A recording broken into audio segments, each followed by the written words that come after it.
Time change is the enemy of all living things. All right, let's get started. Okay. All right, so we're gonna keep going talking about youth and religion today. I figure it's probably this class and one more before we get through the topic. Okay. I don't think there's anything important to talk about. Midterms, I've just started marking them. I just finally finished 315, Intro to Methods. I finally finished it just before now, so I just started marking the midterms for this class, and hopefully I will get through those in short order, but they're not close yet, and I have no updates on how you did, so there's that. I think everything else we're just rolling along until the end of the semester. So let's do that. Okay. I hate time change. I just want to note that for the record. This is the worst Monday of the year because it's the Monday after daylight saving time starts, and I hate it more than I hate anything in the whole world. Except maybe mice. I hate mice a lot too because the CCR is infested with mice. And they've become smart. I think we killed all of the stupid mice. So we've now bred a superior form of mouse that has learned how to evade all my traps. And we're now trying different kinds of bait. It's like they used to go for peanut butter, but they've now, I think, become averse to the smell of peanut butter. It equals death to them. So now the mice, we've caused the mice to evolve.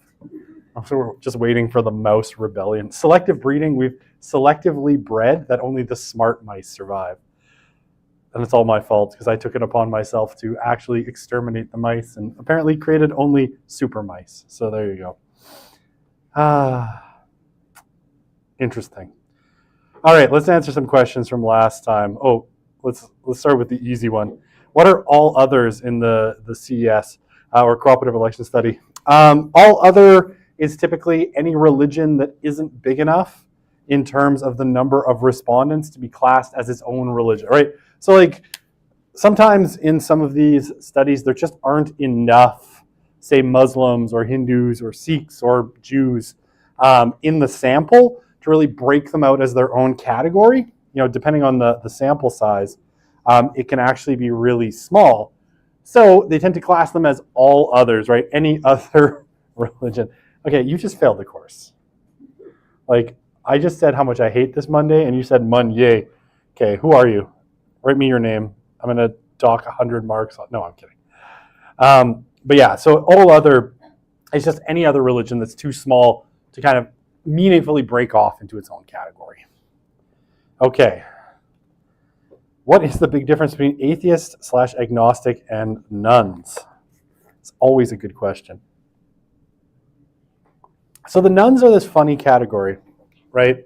And again, when I'm talking nuns for you, we're talking nuns rather than nuns, right? In case that's confusing. So the difference between atheist, agnostic, and the nuns. I mean, atheist and agnostic tend to have much more defined positions, right? When it's like atheist is sort of like they don't believe in anything. Agnostic, you know, again, from the Greek, agnosis, or no knowledge, right? It's like, we don't know. We don't have enough information to make a judgment. That's agnostic. And the nuns are more of the meh. Like, what do you believe in terms of religion? Right?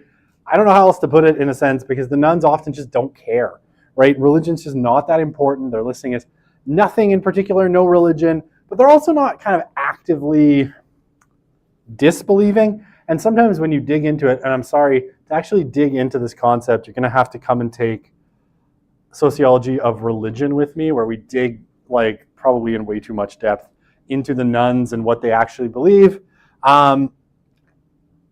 But a lot of it is, there can be some quasi-religious beliefs, some sort of like hanging on quasi-Christian or quasi-Jewish, quasi-Muslim beliefs in there.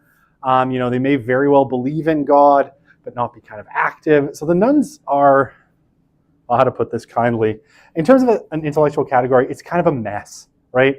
What's inside that category is really messy, really complicated, and really hard to define. So we just kind of lump people that say they don't have a religion, no religion, nothing in particular, together in this thing we call the nuns.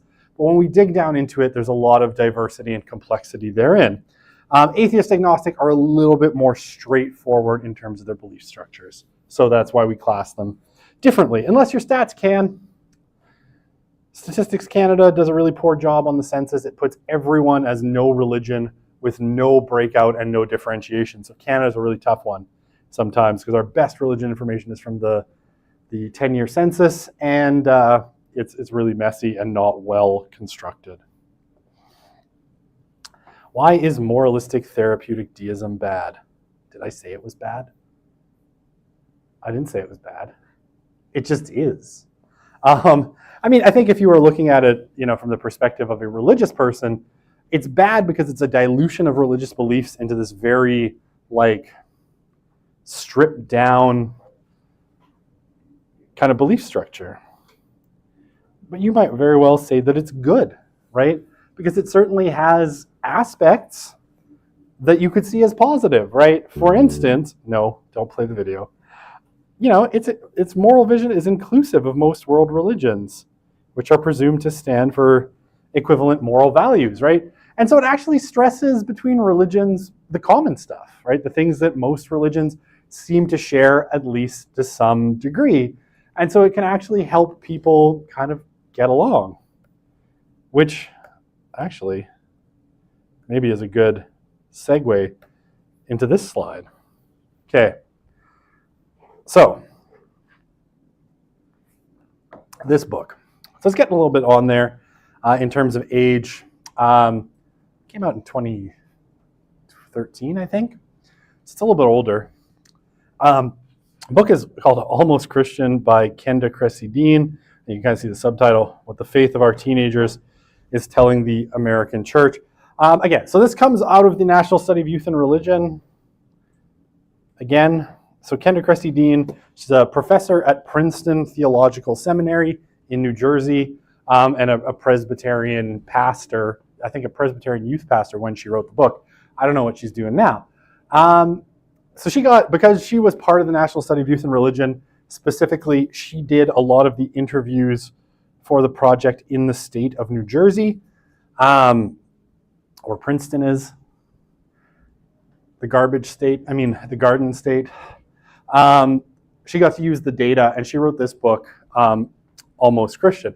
Now, what I think is kind of interesting here, and why I bring this up, and why I bring her up, is she has a kind of interesting take on this phenomenon of moralistic therapeutic deism that Smith and Denton come up with. And what she suggests is, right, that MTD seems to have an adaptive purpose in American society, right? Which she says is probably why it's here to stay. So, among the things, right, is that therapeutic element. Means, it basically is a way for religion to kind of survive by shifting it in the therapeutic direction, right? So that religion, equips people to be happy enough to kind of function. It, takes religion from maybe its traditional roots to a much less traditional path in the kind of therapeutic language, but it adapts religions, to the modern or the contemporary American or consumerist kind of approach. Okay, so the second point, and then I'll make a third point and tell you an anecdote from the book, which I think is interesting and useful for understanding probably why moralistic therapeutic deism exists in our particular kind of social context, and again, why to some extent it's probably here to stay. Okay, so approaching God instrumentally, right, as a tool, right? So when you approach something instrumentally, you approach it as a tool. So approaching God or religion, right? We can break this out as just religion in general. As an invisible tool that empowers us to do good and feel good makes sense in a pluralistic consumer culture, where particularly religion is now competing with a bunch of different discourses, right? It's competing with pop culture, with pop psychology, with therapy, with a bunch of other things. So in order to survive, it kind of needs to adopt, this sort of approach. And again, it needs to lean heavily on the therapeutic aspects. And here, I guess, the way she's phrasing it, to do good, right, that's the moralistic element. And to feel good, that's the therapeutic element, right? So if it's going to compete in an increasingly diverse ideological religious landscape, well, it's going to have to lean into those aspects that people want religion to be about. And it seems to be the moralistic and the therapeutic. Okay, and here, I love this. This is actually a quote from the book, and I always forget to find the page number. This is her actual words. I'll read it and I'll kind of explain. So, social survival in this culture requires, I have to highlight, because I love this phrasing. It requires what? Turning down the heat on Jesus and other confessional particularities, while highlighting personal and communal benefits that make anxious people feel safe and valued. Okay, so what does this mean? And why do I think it's an important aspect of the kind of current religious landscape, what we saw amongst millennials, and in a lot of ways what I think we continue to see amongst Gen Z, though it looks a little different. So, what does turning down the heat on Jesus and other confessional particularities kind of mean? Okay, so and what does it have to do with social survival? Well, Kenda Christie Dean tells this story in the book, right, about her daughter. So her daughter, like most American teenagers, went to public school in the US, and so she had a kind of diverse set of friends, right? And one of her friends was Hindu. And Kenda Christie Dean was driving her daughter and her daughter's friend to soccer practice, quintessential sort of American thing, soccer practice. And they were talking about their respective religions, right? And the two girls, were saying, what their communities believed, what Christians believed, or Presbyterians in this case, what Hindus believed, and came to the conclusion that it was basically the same. That all in all, their different religious traditions basically stressed the same kind of basic elements, the golden rule, being kind to people, not being obnoxious, and all of that. Now, why is that anecdote kind of telling? Well, amongst other things, Hinduism and Protestant Christianity, if you wanted to look at that kind of the structures of their belief systems, what they actually believe, you could hardly find two more different kind of religions, right? Not to get into kind of Christian and Hindu theology, but they share virtually nothing, right? Aside from maybe some basic principles of you could take high Hindu philosophy of things like Dharma and compare it to kind of God in an abstract sense, in the Christian sense, but they're very, very different religions. So how do they come to the conclusion, and why do they come to the conclusion that they're basically the same? Well, in large part, it's a sort of adaptation to a pluralist society, right? So in a pluralistic society, you're going to know a lot of people, right? And maybe I'll clear this off and I'll write some other things.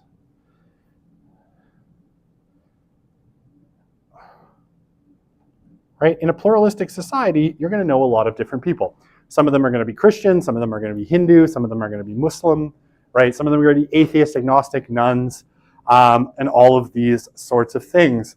And it becomes a giant kind of social problem if you're trying to convert people. I'm going to put a big giant X over like near convert, right? No, we don't want to be converting our friends and neighbors all the time, right? Or every discussion to be like, some of the discussions you see online where people are trying to convert each other, or convince each other that, my religion's right, your religion's wrong. In order to get along with people in a pluralistic society, what works much better is to stress, so in this case, right, turn down the heat on Jesus, right? Because we're talking about, she's coming from a Christian context, and it's like, okay, Christianity has a very strong emphasis on converting people, converting non-believers to Christianity, right? It comes out of the Great Commission, right? Go out and make disciples of all nations. Jesus said, it's one of the last things he said before he ascended into heaven in Christian belief. But that's really tough because, the last thing I want to do, when I bump into my neighbors or my friends is try to convert them all the time, right? So if we can stress the common and de-stress the particular, we can all get along, right? We can be friends with Protestants, Catholics, Muslims, Hindus, nuns, atheists, agnostic, whatever, without feeling like we have to convert them, right? So MTD, right, stresses this kind of shared moral vision that most religions seem to have. Now, it distills these down to very basic things, right? Be good, nice, fair, as taught, again, the phrasing here, in the Bible and most world religions, right? So that's what Dean is saying, is MTD allows religion, in a sense, to survive by taking it down a notch, right? By turning it the kind of volume down on those particular things that you might be like feeling like you need to convert other people to your religion or defend your religion, and stressing the common so that you don't have to stress the particular, right? So Catholics and Protestants can get along. Sorry, I chuckle because I have a memory involved in this, but I won't tell you because it's not important. Or should I? Do you want to know? Do you want to know what my strange memory? So when I was in my undergrad, in my first year, one of my friends introduced me to this girl. Her name was Deanna, but she went by Dice for some reason. I have no idea why. I still can't remember, but she always had her nails done with the different dots on a dice. So that's what I remember about her. And she was fun and nice, but she was the daughter of like a Protestant minister back in Victoria. And, we hit it off and we wanted to date, but she was like, well, I can't date a Catholic. So if you want to date me, you're going to have to stop being Catholic. And I'm like, nope, not going to do that. So, that relationship sort of fell apart pretty quickly because that was her condition. And I was like, no, I just met you. And this is crazy. I'm not converting. I don't know how to finish that sentence now. Call me never, I guess. So, right, that's why I chuckled, because I have this memory of Dice Squires trying to convert me to I don't even know what. Doesn't matter. So, you can see, right, this is what Dean says is moralistic therapeutic deism serves a kind of purpose in American society. Okay. So is it bad? No. Is it just a thing? Yes. Okay. Wow, that took 22 minutes. All right. So we're about to enter the crushing amount of charts portion of the religion lecture. So bear with me. I'm going to try to do this briefly because I could highlight virtually everything here because I think it's all really interesting. One of the parts, so this is Smith and Denton's book. Oop. I wrote with highlighter. Now I am sad. Back to pen. This is from Smith and Denton, from their book, Soul Searching, right? That first book that came out of the National Study of Youth and Religion. Okay, so we're talking a little bit about adolescence and life outcomes, because one of the kind of questions they had, I guess I can show you, they wanted to know, and this is kind of later in the book, whether religious youth are any different from non-religious youth in terms of life outcomes. So does faith actually matter, right? If you're religious, does it make a difference? And what they kind of came to the conclusion, right? This is their words with my emphasis. So the stuff in bold is me. Although many teenagers cannot see it, according to the findings of the National Study of Youth and Religion, the difference between more religious and less religious teens in the United States are actually significant and consistent across every outcome measured. Okay, so what did they measure? Risk behavior, quality of family and adult relationship, moral reasoning and behavior, community participation, media consumption, sexual activity, and emotional well-being. And they controlled, the results, right? So they did multivariate regression to basically take out biases in the data along grounds like gender, age, race, region of residence, parental marital status, because we know that matters. And we know, for example, that at least at the time, this is getting to be less true. Oh, we can talk about that later. It's fun. Things are changing. But weirdly, at the time, girls were much more religious than boys. That's kind of flipping. It's weird.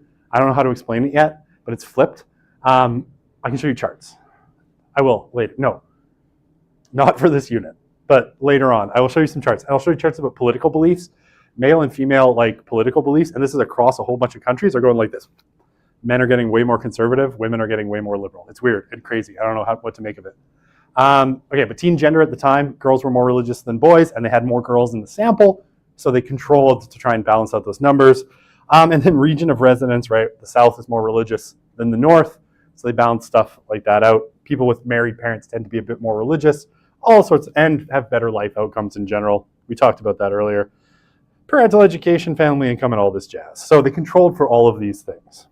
Okay, so how do you measure level of religiosity? So not one, but a variety of different dimensions. So they measured things like beliefs, practices, experiences, affiliation, and group participation, right? So all of these things.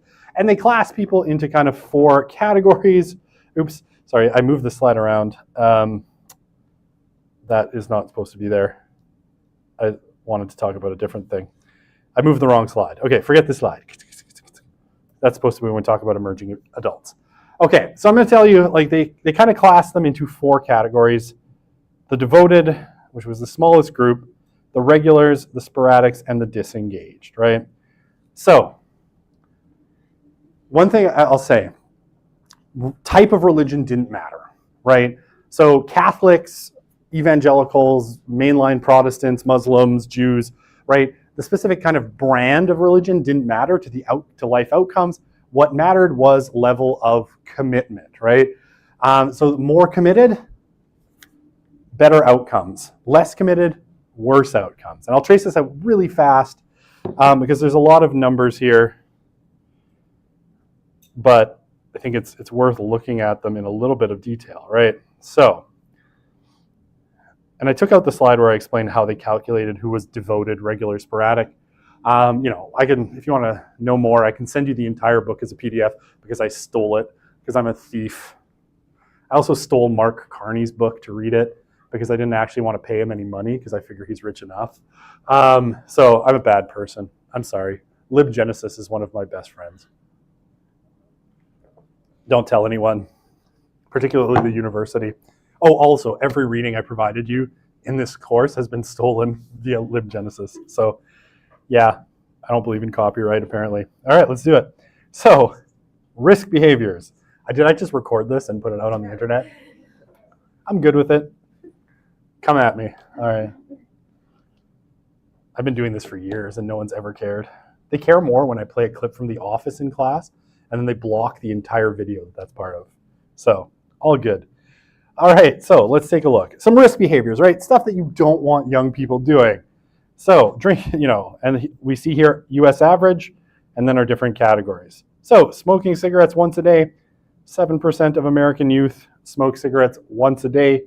Of our devoted, it's 1%. Goes up, as they move through disengagement, and it's 14% of our least engaged youth. Drinking alcohol, right? Similar pattern. Weekly or more, right? They didn't have any. There was 0 in our devoted. And it was 11% for the disengaged. And right, rising in the different categories. 88% of them said they never did it versus less than 50. Okay, and I mean, I don't want to go through all of these, with this level of detail because this will take forever, right? We see the same kind of patterns with marijuana smoking, right? Your highest percentages of those who have used it and use it regularly are up in here. I guess tried it once or twice. Lower or higher in here. So our medium engaged categories have tried it once or twice, probably because our disengaged do it much more often, right? These are bad behaviors. You don't want kids smoking marijuana. It's bad for your brain. Just trust me. I can back it up with science, but I won't bother. So cutting class, right? Obviously, we don't want people cutting class. And we see, of our devoted, only 2% said they cut class 6 or more times, 10% more. We talk about the disengaged, and that number again rising. 76% of our devoted never cut class versus less than half of never cut class versus, only 48 of the disengaged. So they're more academically engaged.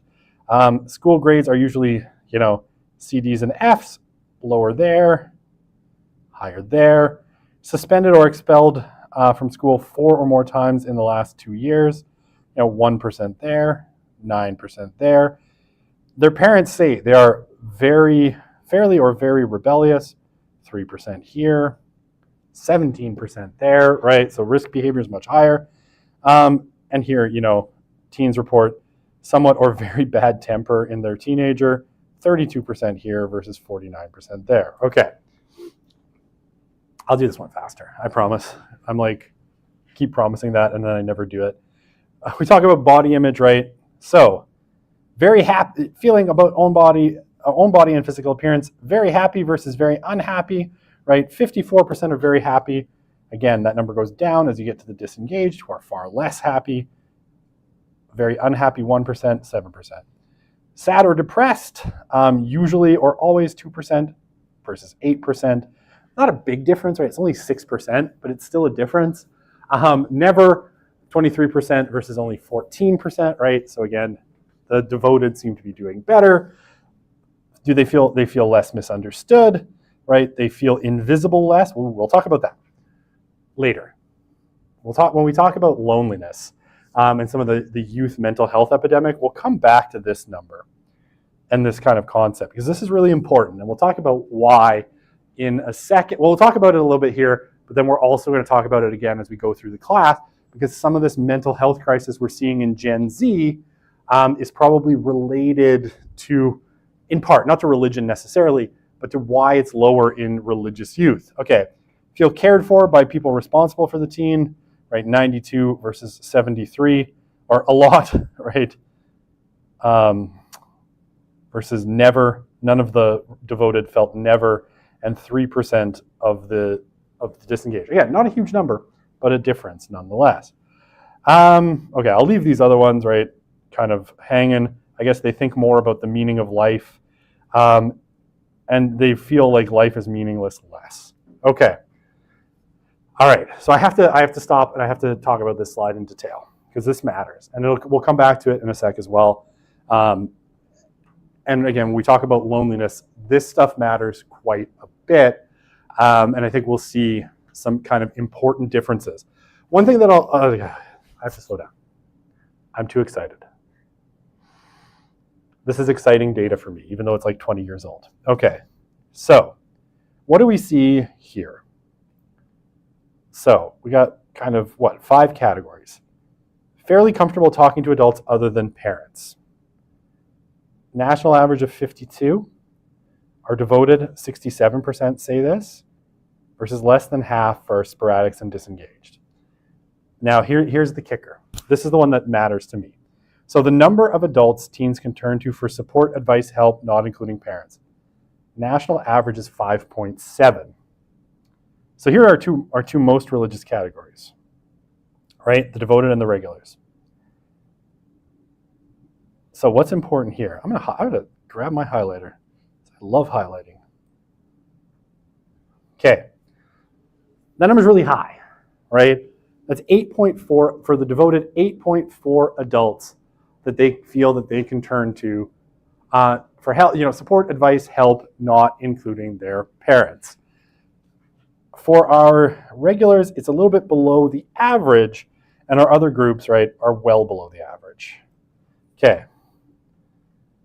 So what we can say is this group has the most adults that they can talk to, and they're the ones pulling this average up, right? Because all the other groups are below the average.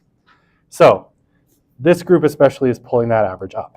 They have a lot of adults they feel they can talk to.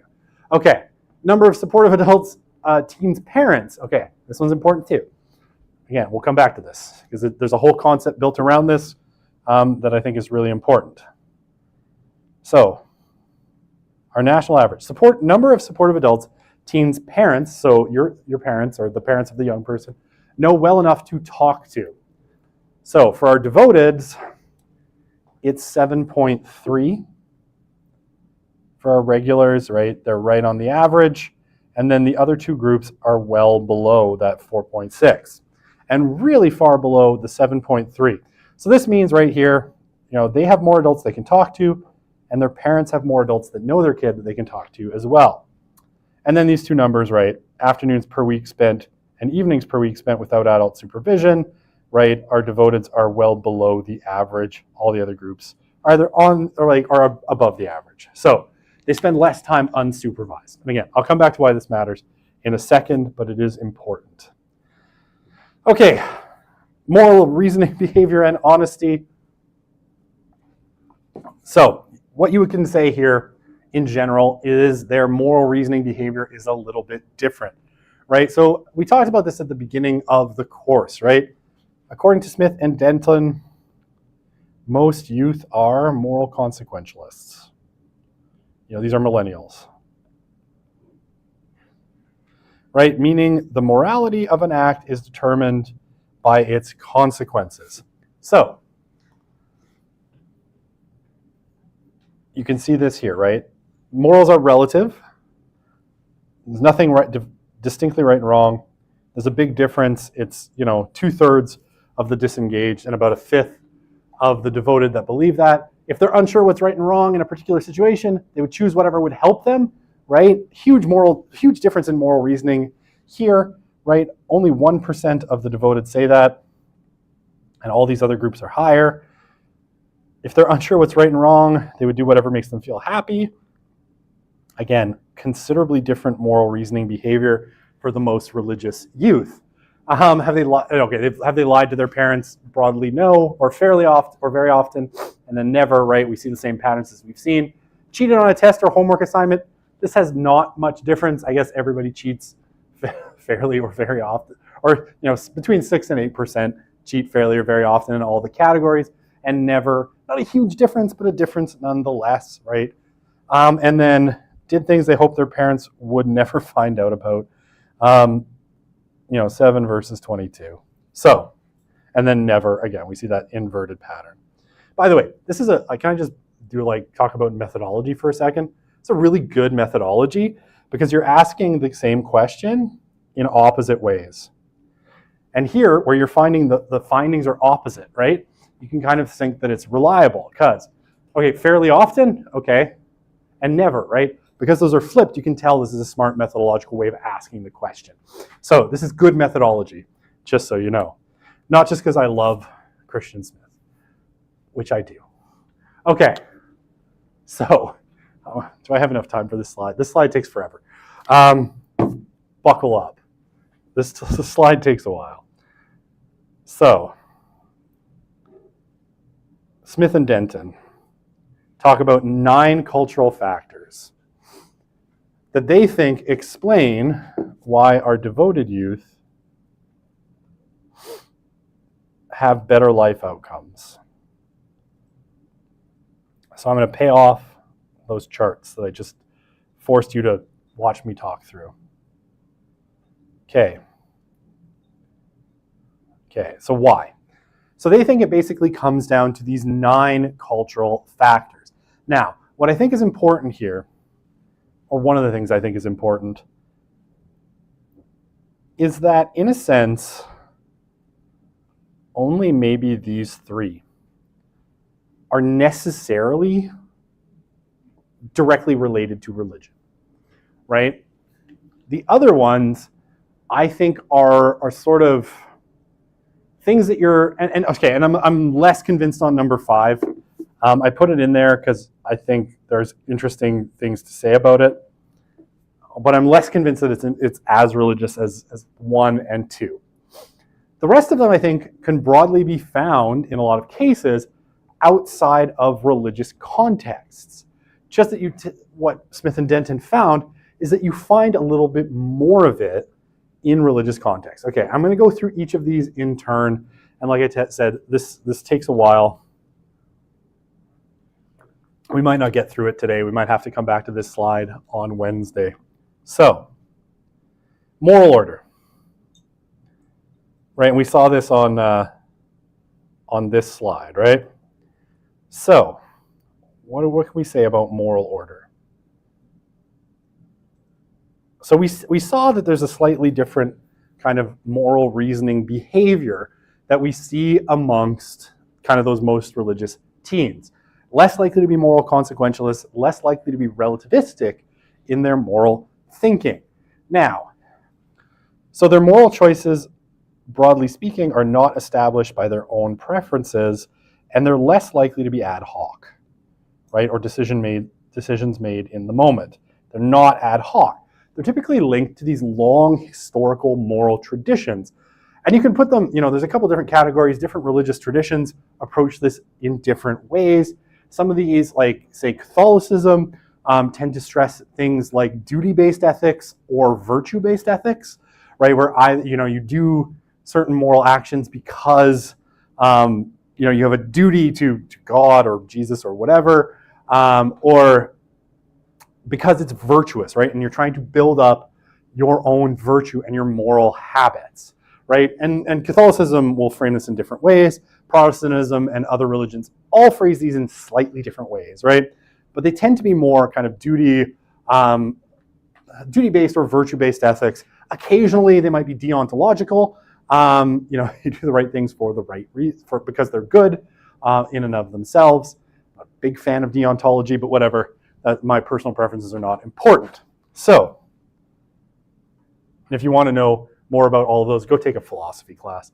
I'm just throwing them in there to illustrate the differences. Now, moral consequentialism is a different school. It's much more instrumental, and it's much more utilitarian in its kind of thinking, and that's not what religious youth tend to do, as we kind of see here, right? These are not indicative of consequentialist behavior. So, now, why is that important? I'm going to haul out the old highlighter again. American religions, right, especially kind of Christian traditions, promote specific moral directions of self-control, personal virtue, grounded in long historical narrative traditions. They also happen to be a lot of the same values that are established, kind of as prima facie good in American society, right? So things like honesty, hard work, self-control, right? These are all things that tend to be valued traditionally in American kind of society. And these religious traditions happen to stress those things, which again are going to put those young people, they're less likely to be deviant, right? And they're less likely to commit crimes that are going to get them into trouble. They're more likely to be on the good side of the adults in their lives because they're not deviant, right? Because they are following those kind of established moral rules, and they seem to have those values that people value without even knowing that they value them, right? Politeness, kindness, honesty, hard work, self-control, all of that stuff. You sort of value it because you're, the inheritor of a white Anglo-Saxon Protestant tradition that happens to value those things, right? Even if you yourself are not a white Anglo-Saxon Protestant. Okay, so I think that's probably enough on there. They tend to act in a way that endears them to people because they have a certain pattern of moral choices. All right, so spiritual experiences. This one's a little bit more simple, and again, it probably has more to do with religion than some of the other ones. So, because they're in typically religious communities, they're going to have spiritual experiences that reinforce those moral commitments and those constructive life practices, right? Those, moral behaviors, not smoking weed, not stealing, not skipping class, right? I didn't have the one on sex on there. I think I took that one out, but they don't have sex often and certainly with fewer partners. So all of those things that, again, tend to be valued in American society and all of that fun stuff. So that will be backed up by spiritual experiences they have, right? Whatever it happens to be, from ecstatic visions to feeling strangely warmed, or whatever it happens to be. There are because they're put in positions to have spiritual experiences, they're more likely to have them, and those are going to reinforce those moral practices they already had. Okay, now I'm going to erase everything I did because I need space to write. For role models. So, role models. Now again, there's nothing, like the way that Smith and Denton phrase it, right, provide positive examples of lives shaped by religious order. So we're thinking here that these religious youth find these in religious communities, right? They find role models, people who are living lives shaped by religion that have turned out well. Now again, what I'll say is there's nothing, and again, I flagged these as my religious ones. There's nothing to say, and certainly people who are not religious, right, not part of religious communities, also have role models. So there's nothing saying that this is an exclusively religious kind of phenomenon. Where it probably, where it probably is different is, again, back here. This number, right? More of them for our most religiously devoted, right? It's a bigger number. So likely that they have more of these kinds of role models in these communities, right? And I'll say one other thing I'll say, and I kind of make a point of it here when we talk about social capital. I promise I will get there next time. Religious communities are non-age stratified, right? They're mixed ages. And there's actually, because of the way we've sort of structured our societies, right? By accident, I think, not on purpose. Wow, you really can't see that. That says mixed ages. Because of the way we've stratified a lot of our society, we tend to have, our young people in institutions that are age stratified, right? Think of school, right? In school, most of the people there are young, right? There's I'll think of my wife's school. My wife's school is a school that has 682 students. It has 25 teachers, right? So it's very condensed in terms of its age ranges in younger people, right? So if you're in those kinds of communities more than not, you're probably going to make more connections with people in a limited age range. Religious communities being more age mixed, right? And there's not a lot of places where young people are today where they're in institutions that are very age mixed, right? Especially where the ratio of young people to old people older people, not just old people, but older people is much more diverse, right? Much less concentrating amongst the very young. So they have more chances to make connections with people of different ages, right? Whether it's like young adults, right? So I don't know, if you're a teenager, maybe you're going to youth group and it's run in large part by young adults. And then there are adults and people who are middle-aged, and there's certainly always going to be elderly people. And this is one thing, I know, I can't remember, what book is it in? I think it's in a book called Girls on the Edge. It's by Leonard Sachs. He talks about this as being really valuable for young women, right? These age-mixed communities, especially when young women start to navigate their romantic lives. Why? Particularly because older women can provide perspective to younger women on the bad behavior of men. And I always remember the way Leonard Sachs put it. It's like older women, younger women together are much more likely to kind of be forgiving of bad male behavior for whatever reason, where older women are much more likely to tell younger women, that guy's just playing you, right? He's not serious. Dump that guy. Get rid of him and find someone better. So these age stratified communities are really important because they provide different levels of experience, but increasingly we've structured young people into very age-limited communities, right? Sports teams, schools, clubs that are all young and far less age mixed.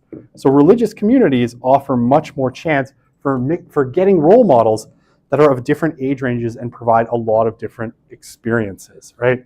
Okay, I told you this slide was going to take a bit. Let's leave it there because I don't even want to start on community and leadership skills. We'll start on that on Wednesday. And the whole rest of next class will just be the last 5 points of this slide. I joke a little, but it'll probably take a solid 20 minutes. So we'll see you on Wednesday.